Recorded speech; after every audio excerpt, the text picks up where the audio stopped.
Hi friends, welcome to SKYS. ఈరోజు వీడియోలో చాలా టేస్టీగా ఉండే రాగి పిండితో మిల్క్ షేక్ చేసి చూపించబోతున్నానండి. చాలా బాగుంటుంది. చేసుకోవడం కూడా చాలా ఈజీ ప్రాసెస్లో చేసుకోవచ్చు. పిల్లలకైనా పెద్దలకైనా చాలా బాగా నచ్చుతుంది.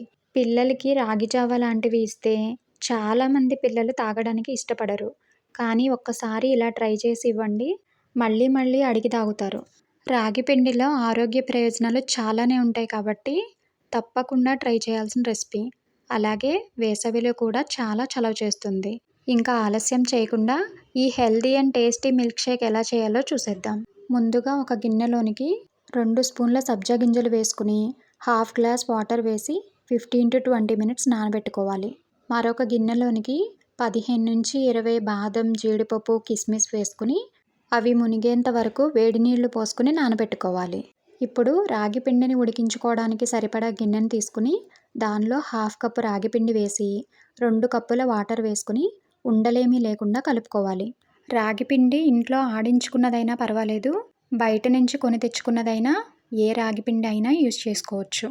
ఇక్కడ చూపిస్తున్నట్లుగా ఉండలేమీ లేకుండా ఉన్నంత వరకు కలుపుకొని ఆ గిన్నెని స్టవ్ మీద పెట్టుకుని మీడియం ఫ్లేమ్లో పెట్టుకుని కలుపుకుంటూ ఉడికించుకోవాలి. కంటిన్యూస్గా కలుపుతూనే ఉండాలి, లేకపోతే ఉండలు కట్టేస్తుంది. అలా ఉడికించుకుంటున్న కొద్దీ రాగి పిండి చిక్కపడుతుంది.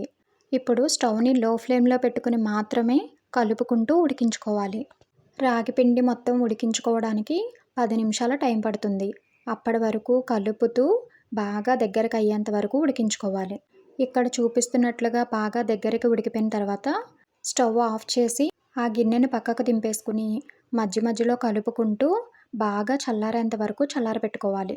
మధ్యలో కలుపుకుంటూ చల్లారబెట్టుకోవాలి, లేకపోతే అడుగున ఒక లేయర్లా ఫామ్ అవుతుంది. అలా కాకుండా మధ్యలో కలుపుకుంటూ చల్లారబెట్టుకోవాలి. ఆ రాగిపిండి మొత్తం పూర్తిగా చల్లారిపోయిన తర్వాత నానబెట్టుకున్న బాదం, జీడిపప్పు, కిస్మిస్లోంచి బాదంని పైన ఉన్న పొట్టుని తీసుకోవాలి. బాదంలన్నిటినీ పొట్టు తీసేసుకుని జీడిపప్పు, కిస్మిస్ అన్నిటినీ ఒక గిన్నెలోకి తీసుకోవాలి. ఒక మిక్సీ జార్ని తీసుకుని దానిలోకి జీడిపప్పు, బాదం, కిస్మిస్లు వేసుకుని కలర్ కోసం 4-5 బీట్రూట్ ముక్కలు వేసుకుని దానిలోనే 2 ఇలాచీ, పూర్తిగా చల్లారిపోయిన రాగిపిండి మిశ్రమం వేసుకోవాలి. దానిలోనే స్వీట్నెస్కి సరిపడా హాఫ్ కప్పు బెల్లం వేసుకోవాలి. వాటన్నిటినీ ఒక్కసారి మిక్సీ పట్టుకుని తీసుకోవాలి. మధ్యలో ఆపుకుంటూ కలుపుకుంటూ స్మూత్గా అయ్యేంత వరకు మిక్సీ చేసుకుని తీసుకోవాలి. ఇక్కడ చూపిస్తున్నట్లుగా బాగా మిక్సీ అయిపోయిన తర్వాత దానిలోనికి కాచి చల్లార్చిన పాలు హాఫ్ కప్పు వేసుకోవాలి. మరలా మిక్సీ గిన్నెకి మూత పెట్టుకుని మరొక 2 నిమిషాలు మిక్సీ పట్టుకుని తీసుకోవాలి. ఇక్కడ ఈ మిల్క్ షేక్ చిక్కగా అనిపించినట్లయితే మరికొంచెం పాలు కానీ నీళ్లు కానీ వేసుకుని మిక్సీ చేసుకోవాలి. ఇలా మిక్సీ పట్టుకున్న మిశ్రమాన్నంతా ఫిల్టర్ చేసుకుని తీసుకోవాలి. హాఫ్ కప్పు రాగి పిండికి హాఫ్ కప్పు బెల్లం కరెక్ట్గా సరిపోతుంది. స్వీట్ ఎక్కువగా తినేవాళ్ళు మరొక 2-3 స్పూన్లు ఎక్స్ట్రా వేసుకోవచ్చు.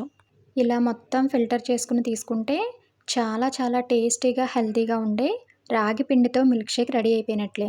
ఇలా ఫిల్టర్ చేసుకుంటే నాకు యాలకుల మీద ఉన్న పైన పొట్టు మాత్రమే మిగిలింది. జీడిపప్పు, బాదం ఏమైనా మిగిలినట్లయితే మరలా మిక్సీ చేసుకుని తీసుకోవాలి. నేను ఈ మిల్క్ షేక్ని 2 గంటలు ఫ్రిడ్జ్లో పెట్టిన తర్వాత సర్వ్ చేసుకున్నాను. మీరు వెంటనే సర్వ్ చేసుకునేలాగా అయితే తగినన్ని ఐస్ క్యూబ్స్, నానబెట్టిన సబ్జా గింజలు వేసుకుని కలిపి సర్వ్ చేసుకోవచ్చు. చాలా టేస్టీగా ఉంటుంది.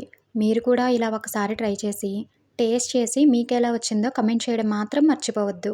వీడియో నచ్చితే చిన్న లైక్ ఇచ్చి మీ ఫ్యామిలీ అండ్ ఫ్రెండ్స్కి షేర్ చేయండి. అలాగే కొత్తగా ఎవరైనా మన ఛానల్ని చూస్తుంటే సబ్స్క్రైబ్ చేసుకోండి. Thank you.